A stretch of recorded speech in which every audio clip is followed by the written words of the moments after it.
Geek Therapy Radio. Welcome to Geek Therapy Radio. I'm your mental curator, Johnny Hemberger. If this is your first time finding Geek Therapy Radio on your radio dial, welcome to the show. I call myself the mental curator.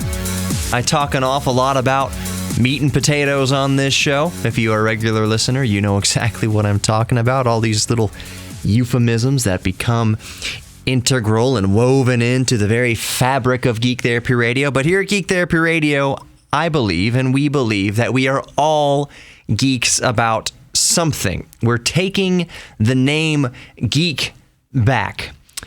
What that means is that no matter if you're into bodybuilding, old cars, retro computers, new computers, all computers, you're into arts or crafts or reading or woodworking, whatever you're into, whatever your passion in life is, whatever your passion, whatever your hobbies are, your passions for your hobbies, that's your geek thing. And we are all geeks about something. So if you're a geek about something, you found your radio home here at Geek Therapy Radio. If you're not a geek about something, you have also found a home here at Geek Therapy Radio. By listening to Geek Therapy Radio, I hope to inspire you to find your geek thing or rekindle your geek thing. Maybe there was something you were into as a kid, as a teenager, in college, maybe before life got in the way and work got in the way and family got in the way and you started having kids and whatnot. Maybe you were into something before all of that got in the way.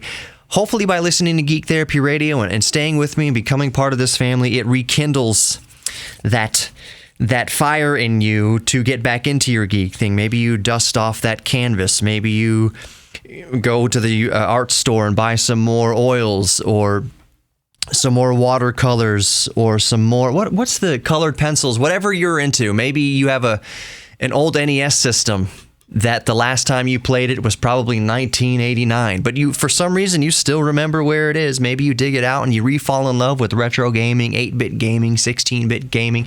Maybe you have an old Atari 2600. Maybe by listening to Geek Therapy Radio, it inspires you to get back into that. I have a listener in South America. He's been emailing, hey, what's going on, Anderson? He just got back into, or actually, I don't know if he was into in the past, but he's gotten into, at least currently, cassettes.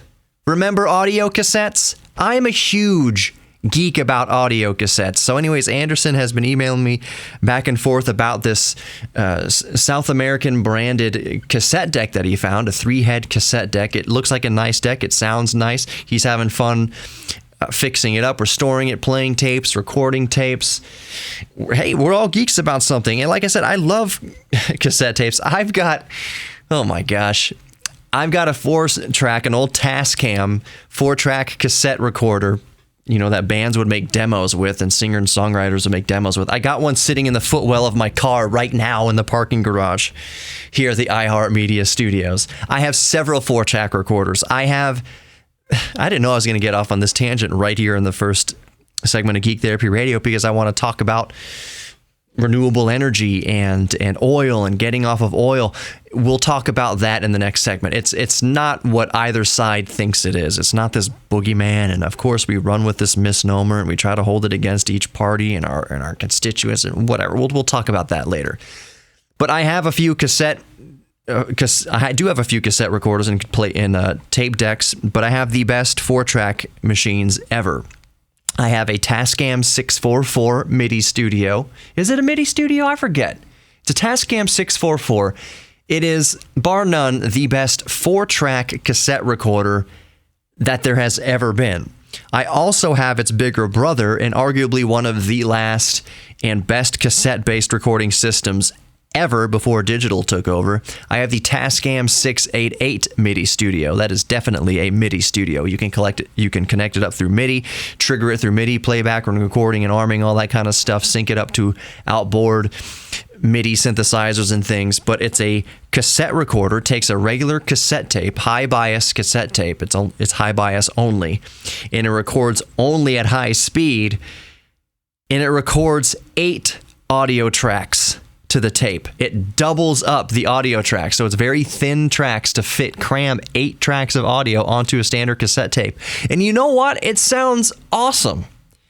If you dig through the archives of Geek Therapy Radio, if you go to Geek Therapy Radio on YouTube, just type in Geek Therapy Radio, and on YouTube, look for the red, white, and black color scheme, or listen to this podcast.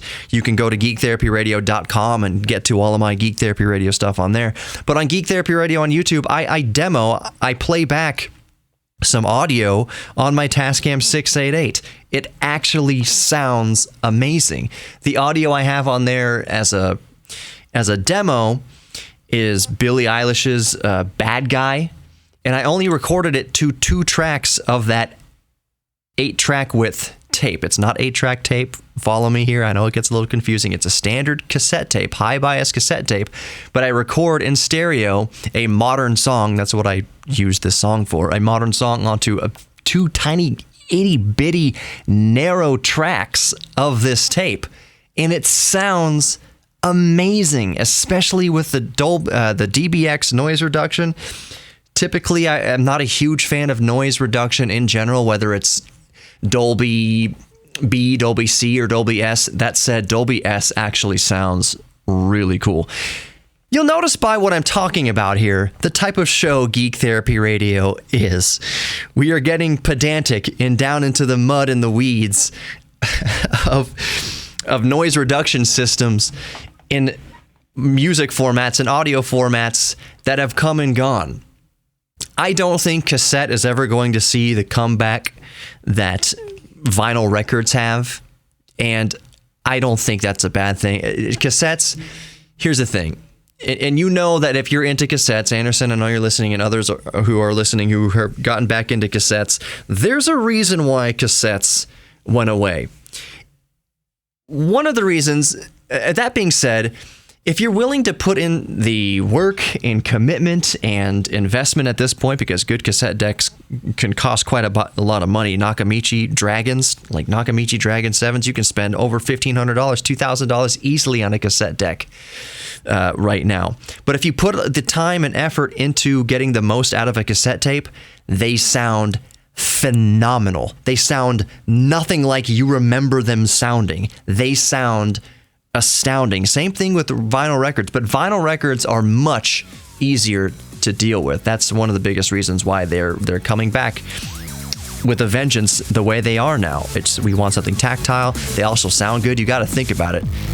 We have 140, 50 years or so of research and development in making records sound great. So of course they sound great in the year 2020 for the most part. Anyways, more Geek Therapy Radio coming up. Don't go anywhere.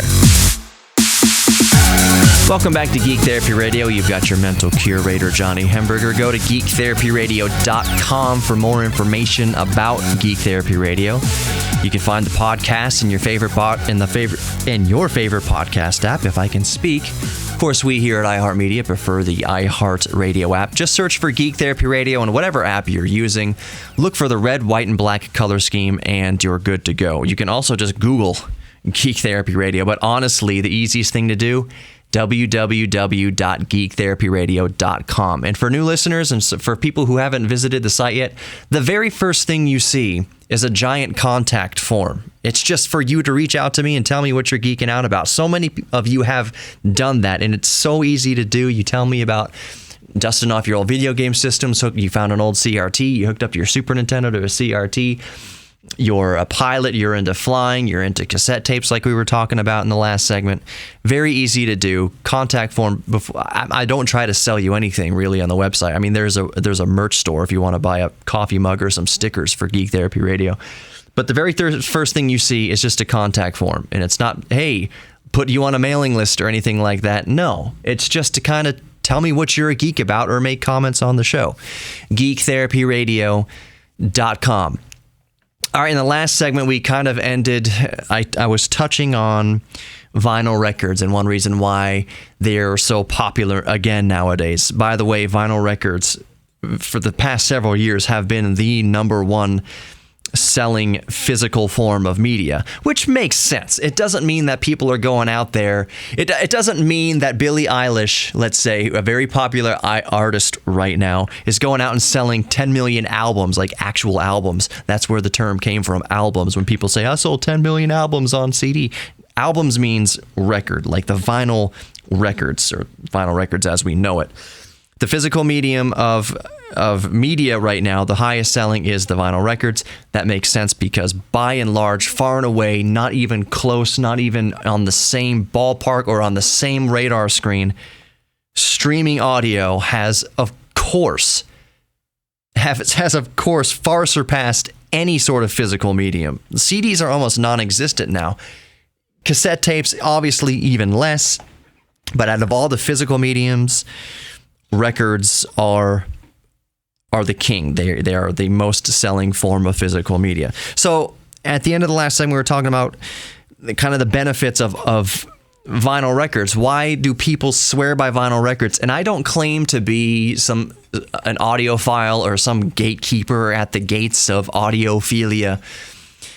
The fact of the matter is, and Colin and I have talked about this. Colin from the YouTube channel, This Does Not Compute. We've talked about this at length in the past. You can find the podcasts in your favorite app. Just search for Colin or This Does Not Compute within Geek Therapy Radio. You'll find our discussions on this. The fact of the matter is, a well-mixed and well-mastered CD will sound 1,000 times better than even the best mastered and mixed vinyl record. That's just the truth. Why we get confused and why we say that vinyl has a higher audio fidelity is that it kind of does, but only in this way. Vinyl records will always have a noise floor, that hiss, that scratch of the physical needle dragging itself through the groove. It's always going to be there. It's something like negative. What's the noise floor? It's very, very low, but it's very, very there. The dynamic range, the signal to noise ratio of a vinyl record is somewhere around, at best, something like 80 decibels. Like that's it. Between 0 and 8, there's a CD has a lot more. I think it's 96 dB. And records are actually, you're doing pretty good if you keep it around 70 decibels of dynamic range. What makes records sound better, and why I included prefer listening to albums on a vinyl record, is that they have to be mixed and mastered differently to suit that physical format. Case in point, it is hard for a needle to follow a right angle. So if you have a square wave, a sound wave on the record that's a square wave, just it looks like a square. If you look at it in an oscilloscope, it looks like a square. The needle has a hard time following square waves. It can't make that 90-degree angle. So what that means is, to properly mix and master for a vinyl record, you cannot have the audio so limited up to 0. You can't have it crushed with a compression limiter all the way up to 0 dB and have it just brick walled. It's called a brick wall limiter, and we've fallen victim to it in the loudness wars over the 90s going into the 2000s. Everyone just trying to make their music sound louder and sound louder and louder and louder on a CD. It became so much that there was this phenomenon, where you could fall asleep listening to Metallica, listening to heavy metal, and that's just because there's no difference in volume from the start of the song to the finish of the song. Even the quiet quote-unquote parts are still jammed right up there at the absolute maximum threshold of loudness of digital, which is 0 dB. And when there's no change in volume from quiet to loud parts, which sounds like a misnomer, but when there's no actual physical change in volume, your ears get fatigued, and that's why you can fall asleep listening to heavy metal. Versus if you mix an album for vinyl record, you can't do that. The needle can't follow that 90-degree angle, that brick wall limited sound signal. So you have to reduce it. You have to let the audio breathe a bit. You have to let the mix breathe. You have a lot more dynamic range because now the material, the audio material of the song actually does have quiet parts and loud parts. It's not all just the same constant volume. It's very soft parts and then very loud parts. You don't get the picture here because I'm recording into a microphone that uses compression, and it's compressed even further going out over an AM radio broadcast. But you get what I'm saying. For vinyl records, you have to mix with nice, free-flowing sound waves that the stylus can follow through the groove. So that's why music does technically sound better on vinyl. It's because it's mixed and mastered better. Everything, every instrument on the soundstage has its place, has dynamic range, has its role in the music that you can clearly hear. You can hear a very soft violin part. You can hear a very loud kick drum. It's all there, and while the violin is much lower than the kick drum, you can still identify it. It's still, your mind focuses on it. It's down low, but you can focus on it, versus a loud thing like a kick drum or bass guitar. Everything sits so well and dynamically on the soundstage, and that's why we, and me included, prefer listening to an album on vinyl, because odds are, if it's on vinyl, it has been mixed for vinyl and it sounds great. That being said, not every vinyl is equal. Not every record is equal. It's a good bet, for instance, if you go buy a John Mayer album, that album will sound astonishing on vinyl. And it does. I have several John Mayer albums on vinyl because John Mayer is an anal stickler about doing separate entire mixes and separate entire masters specifically for vinyl. That means if you listen to a John Mayer album on CD, it's a different mix than goes to the vinyl. So an artist like John Mayer, with a production team that cares as much about making a vinyl mix as they do, you can rest assured that when you buy a John Mayer album, and I highly recommend you do to hear what I'm talking about, it sounds spectacular on vinyl. They record in the recording studios at least 24-bit 96K. I mean, it's probably way higher than that. And you get all of that resolution going down to vinyl. Foo Fighters, here's a good example. Wasting Light. Dave Grohl and the Foo Fighters recorded that entire album analog. They recorded it to a 16-track 1-inch tape recorder, reel-to-reel. And the whole thing was mixed and mastered down to vinyl. So if you buy the vinyl version of Wasting Light by Foo Fighters, you get a pure analog audio path from Dave Grohl's guitar through the board, through the reel-to-reel, all through the mastering stage. Just goes through analog, and it gets pressed to vinyl analog, meaning that when you hear Dave Grohl's guitar on Wasting Light, that's exactly how it was recorded. You're hearing the actual sound waves as it was recorded out of Dave Grohl's guitar. It has not touched digital at any point between Dave strumming it and you playing it off that record. So that record, it is very loud, but it sounds amazing because it's never been digitized if you listen to it on the actual vinyl. That being said, there are artists and record labels that don't give a crap and they just press the MP3 straight to vinyl, and that sounds like shh. We'll be right back with more Geek Therapy Radio. Don't go anywhere. Welcome back to Geek Therapy Radio. You've got your mental curator, Johnny Hemberger. I'm just going to wrap up the discussion we've been having regarding vinyl. And honestly, when I cracked the mic to do this show, I didn't know I would get so sidetracked with that. But welcome to Geek Therapy Radio. So you might have been titillated by the discussion on vinyl records and what makes vinyl records sound good, what makes vinyl records sound bad. You might be wondering, well, okay, I've got a vinyl collection, or I've been kind of interested in vinyl, and now hearing you talk about it makes me want to even further kind of actually get into it again. Where should I start? I mean, what should I spend my money on? How should I spend my money? What kind of pitfalls look out for? So let's start with that. First of all, those cheap pieces of crap $50 plastic record players you're going to find at Target are trash. They get me very butthurt. Do not ever waste your money on a record player like that or gift one of those things to a friend.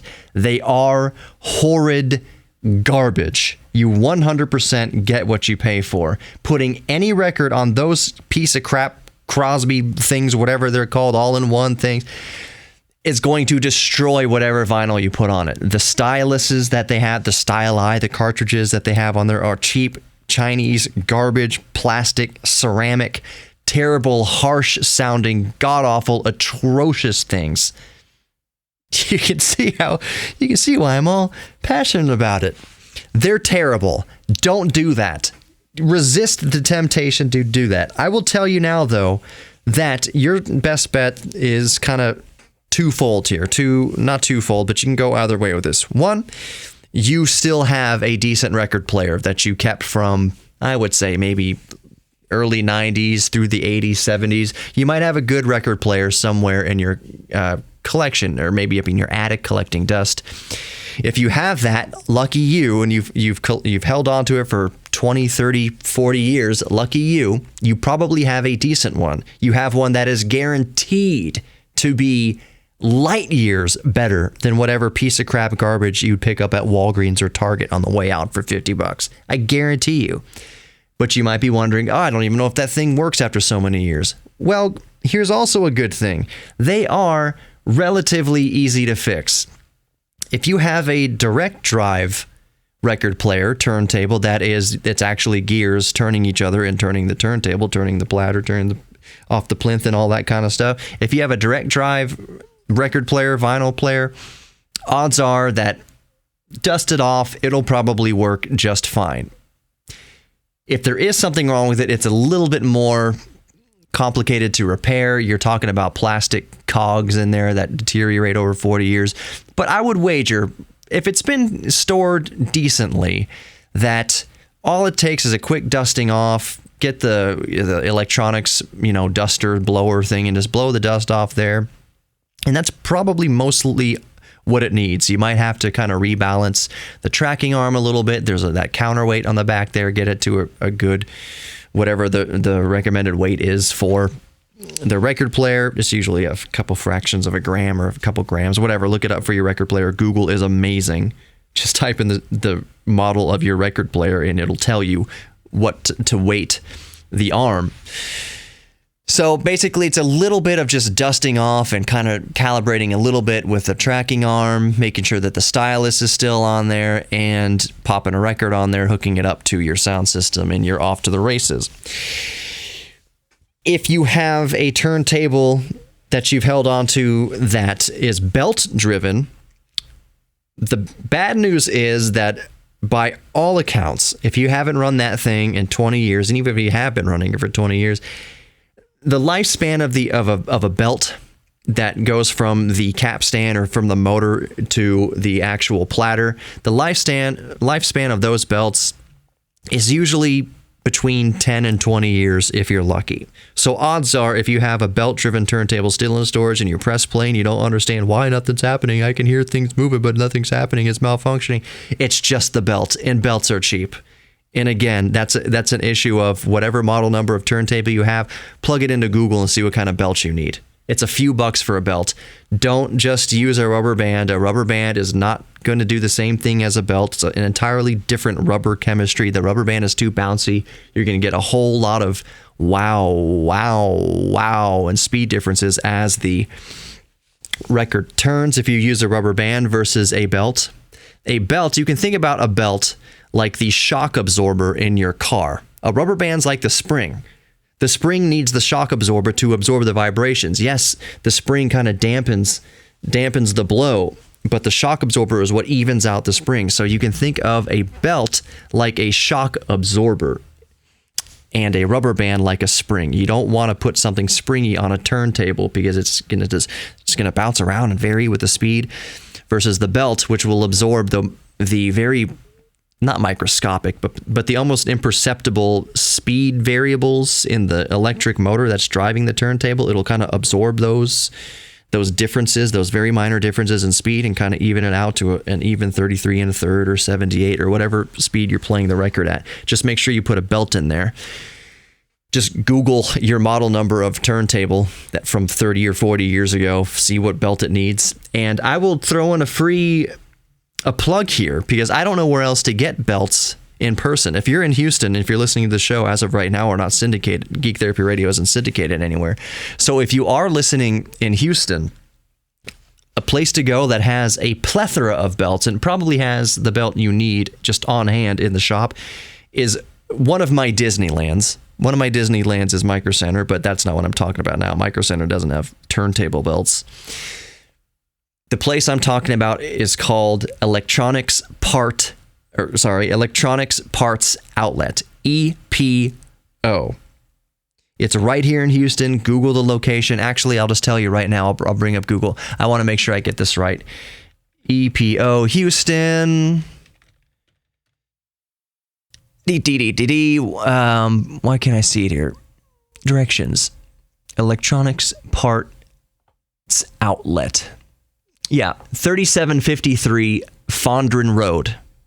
3753 Fondren Road, Electronics Parts Outlet. If you're an electronics hobbyist or any sort of computer hobbyist, vintage, like EPO, just go there. Just go there. If you don't need a belt for your turntable, whatever, just go to EPO. They have like old radios, like dozens of old radios from like the 30s and the 40s and the 50s. They have every single electronic component you can possibly think of.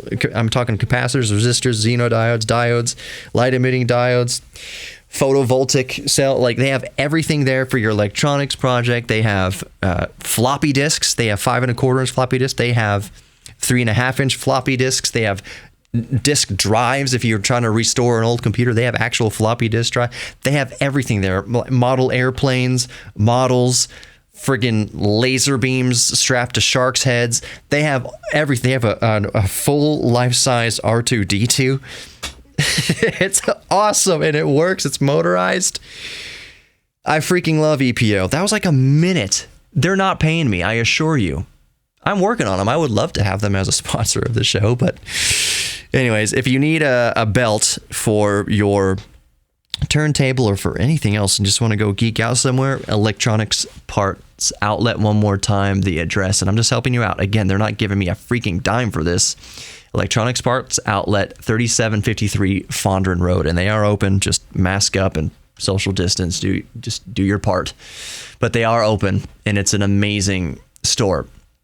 Okay, so we covered, you already have a turntable. You just dust it off, maybe put a new belt in there. God forbid you need to change a gear out if you have a direct drive turntable. Most of you are going to have the belt-driven turntable, though.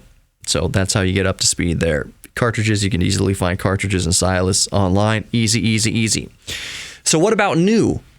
What if you don't have a turntable yet? Well, I would suggest that you budget accordingly. You are going to get what you pay for. And I would say ballpark, to get into vinyl in earnest, the record player and the stylus, plan on spending at bare minimum between $150 and $200. I myself spent $500 total for my record player setup. I think my actual turntable cost $300, and then I upgraded the cartridge to an Ortofon 2M Blue, which was another $200 for that cartridge. So I'm $500 in, and you might be thinking that is a lot of money to invest into a vinyl record setup when you got Spotify and Pandora and all that kind of stuff. True. But if you are passionate about it, if you're a geek about it, if it's something that you would want to put a little bit of effort into, you're going to spend a little bit of money, but you're going to get what you pay for big time. There is a diminishing return when you're talking about a $500,000 record player. It's not that last 0.1% versus a $1,000 record player isn't worth it to most people. I'm $500 in, and I have an exquisite sounding setup. I would advise you, if you're interested, to spend probably at least $100 on the turntable and then upgrade the cartridge to something costing in between. You can get a good Audio-Technica cartridge for $20, $30, or you can step up to like an Ortofon 2 Red for $100. They're on Amazon. It's going to make your records sound great, and they're going to last virtually forever. So I hope that helps. More Geek Therapy Radio coming up. Don't go anywhere. Welcome back to Geek Therapy Radio. You've got your mental curator, Johnny Hemberger. To finish my thought on vinyl records and record players, I remembered the turntable that I have. It is the Denon, DENON DP-300F. and it cost me about $300. Now, I've been looking around to see how much it costs now, and I look around Amazon, and it's about $300. But I did find, not that I'm trying to sell you on it specifically, but just letting you know what they're going for right now. I did find on Best Buy, at least online, it was $250, which is a good price. And if you're looking for where to start and you want to spend your money on something quality, but you don't want to dip into your life savings or anything like that, $250 for a Denon DP-300F. I've had mine for several years. I can vouch for it. It's a belt-driven turntable, very easy maintenance, sounds really, really good, especially paired with my Ortofon 2M Blue cartridge. It is exquisite. Okay, now to dramatically shift gears. And by shift gears, I mean we are flying down the freeway at 150 miles an hour, and there's no synchronization on this transmission, and I jam it right into reverse and drop the clutch. That's the type of gear change. We're about to blow the ass out of this sucker. Ooh, Johnny getting PG on Geek Therapy Radio. So the debate occurred this week. Usually I keep the show evergreen, and I don't get too political on the show at all. I call Geek Therapy Radio the oasis in the desert of politics. So I'm going to try to put this in the most kind of middle of the road way. And a lot of people complain, well, if you're middle of the road, that means you stand for nothing. No, it means I stand in the friggin' middle taking shots from both sides. It's like a sin nowadays to think objectively about all positions from the left or for the right. I can speak in the United States, from the conservative or from the liberal party. How dare you stand in the middle and think about issues case by case and objectively? You need to stand for something. You need to entrench. I hear it all the time. I work in conservative talk radio. I hear it all the time. You need to pick a side or else you don't stand for anything. Some of us are okay with standing in no man's land, taking shots from both sides. I can't tell you how many times that I voice an opinion on something and I get called a Trump supporter, or vice versa, I get called a liberal. It's like the audacity of having an idea that kind of thinks objectively about a certain issue without taking a stance and coming out and saying, I'm a Trump supporter, I'm a Biden supporter, whatever. People hate that. It's so much easier just to pick a side and entrench in it. But I don't like to do that. The logic side of me doesn't allow that. The data, the Spock side of me doesn't allow me to pick a side because I'm trying to think of everything just objectively, without the rigmarole, without the sound bites. And that has me labeled by one side. Oh, you're just a Trump supporter. Oh, you're a Biden supporter. No, not, no. I can't recall the last time I've ever voted straight ticket. Honestly, if I'm just being honest here, just think case by case. Anyways, Biden did mention in the last debate we had, presidential debate, that he plans to wean off of oil. And he didn't go into much detail on that. Politicians typically don't. They leave these things vague on purpose to keep their supporters and the people funding them happy. Whoever's in their back pocket, they can't say things to offend their donors, basically. So they typically keep things kind of vague. So when Biden says he wants to get off of oil, we all need to understand something here. I don't care who you're voting for. On that note, I don't care who you're voting for, if you're voting for Trump or you're voting for Biden or you're voting third party or you're voting for trash can. You're just writing in trash can. I don't care who you're voting for or writing in, as long as you've come to that conclusion thoughtfully, as long as you gave it thought, as long as you didn't spend the last 4 years making your decision based on sound bites in Twitter posts. As long as you came to your conclusions thoughtfully, vote however you want to vote. But when Biden said he wants to transition from oil, I think it's important that all of us take a step back and think objectively about this. Whether we're liberal or conservative, doesn't matter. We all need to think about this logically. When Biden says wean off of oil, we need to understand, to both ease our fears and put things in actual perspective for whoever needs to hear it and think about it the way they need to think about it, it's not an overnight process. On the left, I hear people say we need to change to all electric cars by next year. No auto manufacturer should come out with any ICE vehicles, internal combustion vehicles, by next year. By the year 2021, there should be no more gasoline engines. That's poppycock and impossible. that is also an extremist, impossible view. Then I hear conservatives say, well, weaning off of oil means we're going to destroy the economy and destroy jobs and we're all going to go hungry and we're going to go into a Great Depression. That is also extreme and illogical. We all need to consider something real. We need to base our opinions and base our thought process here in fact. And we need to base it in reality, in the realities of it. Weaning off of oil is not an overnight process. It will take us 100 years for the entire world, at least 100 years, to wean off of fossil fuels. We are going to build the renewable future on the back of fossil fuels. It is not an instantaneous switch we can throw, and by next year, we're all driving EVs. EVs, for instance, are terribly caustic to the environment to produce. We are still on a lithium-based battery chemistry, and mining lithium is horrible for the environment. I read a stat somewhere that said to offset your carbon footprint for an EV, like if you buy a brand new EV, if you buy a Tesla, for instance, you're going to have to drive that thing for 90,000 miles before you offset the carbon footprint that it took to create that EV. That is how destructive EVs are to produce right now in 2020.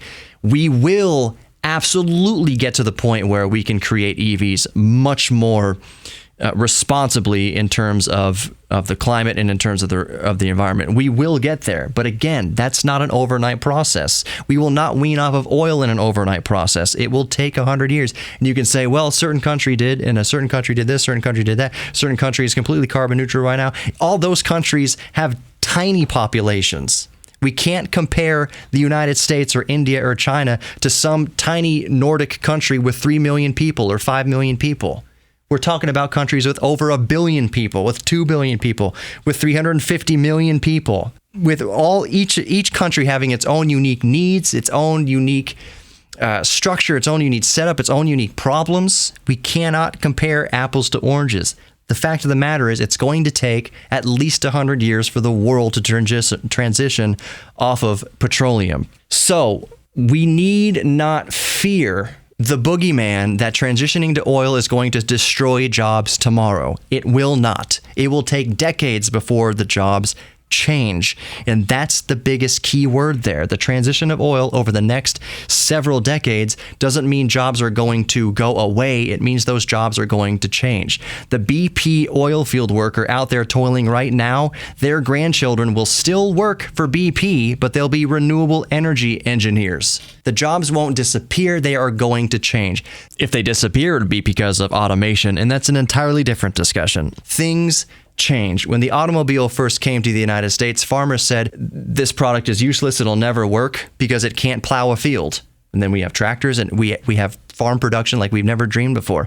We're always scared of change, but it's always so gradual that it's not this big boogeyman that we all need to fear, nor is it something easy that you can just flip a switch and accomplish. You have to be realistic about these things. My final thought on that, and I can only speak for the United States, is as of right now, we have a system of economics called capitalism. And as long as we still have capitalism, we'll find a way to profit handsomely off the transition to renewable energy, whether it's solar panels becoming more and more efficient, which they are, whether it's windmills becoming more and more efficient, made out of better materials, not fiberglass that can't be recycled. We will get there, and we will find a way to profit of it.